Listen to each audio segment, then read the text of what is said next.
एक राजा ने अपने सैनिकों को सड़क के बीच में एक बड़ी चट्टान रखने के लिए कहा। चट्टान को बीच सड़क में रखवा करके राजा ने अपने सैनिकों से छुपकर उस चट्टान पर नज़र रखने के लिए कहा कि देखना उस चट्टान को रास्ते से कौन हटाता है।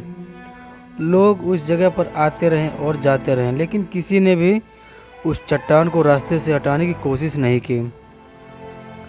उस चट्टान के पास से लोगों के गुजरने वालों में राजा के कुछ करीबी लोग भी थे और शहर के बड़े व्यापारी भी शामिल थे। और उनमें से कुछ लोग तो राजा को ही कोसने लगते कि क्या राजा इस चट्टान को भी रास्ते से नहीं हटवा सकता। लेकिन किसी ने भी उस चट्टान को रास्ते से हटाने का प्रयास नहीं किया। ऐसा काफ़ी दिनों तक चलता रहा। एक दिन एक किसान अपनी सब्जियों के साथ उधर से गुजर रहा था। उसने चट्टान को रास्ते में पड़े देखा और सोचा कि सबको इस चट्टान की वजह से कितनी तकलीफ हो रही है। उसने अपनी मजबूत लाठी से उस चट्टान को एक तरफ धकेलने की कोशिश शुरू कर दी। काफ़ी कोशिश के बाद वह उसे सड़क से हटाने में कामयाब हो गया। चट्टान रास्ते से हटाने के बाद किसान अपनी सब्जियों को उठा करके वहाँ से जाने लगा। अचानक उसकी नज़र एक पोटली पर पड़ी।